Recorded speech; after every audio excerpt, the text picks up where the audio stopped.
கோபி பார்த்துட்டிங்கன்னா எல்லாரும் முன்னாடி வந்துட்டு நான் வீட்டை விட்டு வெளியே போகிறேன் அப்படின்ற மாதிரி சொன்ன உடனே பார்த்தீங்கன்னா ஈஸ்வரி ரொம்ப பதறி போயிடுறாங்க. சரின்னு சொல்லிட்டு எல்லாருமே வந்துட்டு சமாதானம் ஆனாலுமே பார்த்தீங்கன்னா ஈஸ்வரியும் கோபி கூட சேர்ந்து வீட்டை விட்டு வெளியே போயிடுறாங்க. என் மகன் இருக்கிற இடத்துல தான் நானும் இருப்பேன், அதனால் நானும் என் மகனோட சேர்ந்து வெளியே போயிடுறேன் அப்படின்னு சொல்லிட்டு பார்த்தீங்கன்னா 2 பேருமே வீட்டை விட்டு வெளியே போயிடுறாங்க. பாக்கி பார்த்தீங்கன்னா எவ்வளோ தடுத்தும் இனியாவுமே பார்த்தீங்கன்னா ரொம்பவே அழுறாங்க.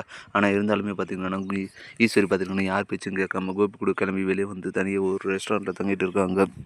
இதுக்கிடையில் தான் பார்த்தீங்கன்னா இனியா வந்துட்டு செலினை கூப்பிட்டு பார்த்தீங்கன்னா ஆகாஷை போய் மீட் பண்ணிவிட்டு அவர் நலம் விசாரிச்சுட்டெல்லாம் வராங்க. இதை பார்த்து அவங்க அப்பா பார்த்தீங்கன்னா ரொம்ப டென்ஷன் ஆகிருங்க. உடனே வீட்டுக்கு வந்து சத்தமும் போட ஆரம்பிச்சிடுறாங்க. கோபி பார்த்துட்டிங்கன்னா தங்கி இருக்கிற ரெஸ்டாரண்ட்லேயே போயிட்டு கோபியை பார்த்தீங்கன்னா கூட்டு வச்சு நல்லா அசிங்கப்படுத்துகிறாங்க. இதனால் கோபி பார்த்தீங்கன்னா ரொம்ப டென்ஷன் ஆகிடுறாங்க.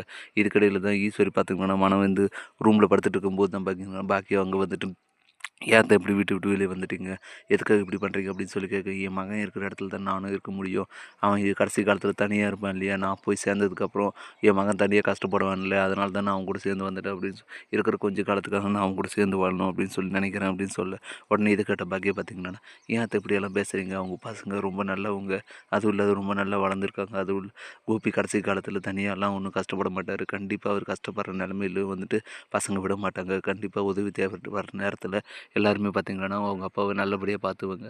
அதனால் அதை நினச்சி நீங்கள் கவலைப்படாதீங்க அப்படின்னு சொல்ல, இருந்தாலுமே வந்துட்டு அவன் தனிமையில் தானே இருப்பான், அவன் ஒய்ஃப் இல்லாத அவன் பசங்க மட்டும் பார்த்துக்கிட்டு எப்படி இருக்க முடியும் அப்படின்னு சொல்ல, அதுக்கு நான் ஒன்றும் பண்ண முடியாதுல்ல அத்தை, இது வந்து அவரே எடுத்த முடிவு, இதில் நான் என்ன பண்ண முடியும், அவரால் தானே இந்த நிலைமைக்கு நாம் இருக்கோம், அதையும் நீங்கள் நினச்சி பார்க்கணும்ல, என்னையும் கொஞ்சம் நினச்சி பாருங்கள் அப்படின்னு சொல்லிட்டு ஈஸ்வரிக்கிட்ட சொல்ல, என்னதான் இருந்தாலும் பாக்கியா நீ கோபி கூட சேர்ந்து வாழறதை பற்றி கொஞ்சம் யோசித்து பார்க்கணும். அவனும் தனிமையில் இருப்பான், நீயும் கடைசி காலத்தில் தனியாக தானே இருக்கணும். அதனால் நீங்கள் 2 பேரும் சேர்ந்து வாழ்ந்தால் நல்லா இருக்கும்னு சொல்லி நான் நினைக்கிறேன். எனக்காக கொஞ்சம் யோசிச்சு பாக்கியா அப்படின்னு சொல்லி ஈஸ்வரி கேட்க, அது எப்படி முடியும் அத்தை, என்னை விட்டு போனவர் கூட திருப்பி நான் என்னால் சேர்ந்து வாழ முடியாது. அதுக்கு நானே ஒத்துக்கினாலும் என் மனசாட்சி ஒத்துக்காது அத்தை. அதனால் தயவு செஞ்சு இந்த விஷயத்தை இதோடு விட்டுருங்க. அவர் வாழ்க்கையை அவர் பார்க்கட்டும், என்னோடய வாழ்க்கையை நான் பார்த்துக்கிறேன். நாங்கள் 2 பேரும் பிரிஞ்சு வாழறதுனால சந்தோஷமாக இருப்போம், அதை நீங்கள் புரிஞ்சுக்கோங்க அப்படின்னு சொல்லிட்டு ஈஸ்வரி பார்த்திங்கன்னா பாக்கியை சமாதானப்படுத்துகிறாங்க. இப்படி தான் வரப்போகிற எபிசோட் வந்து போகுது. அடுத்து என்னெல்லாம் இன்ட்ரெஸ்டிங் நடக்க போகுதுன்றது நம்ம பொறுத்து தான் பார்க்கணும்.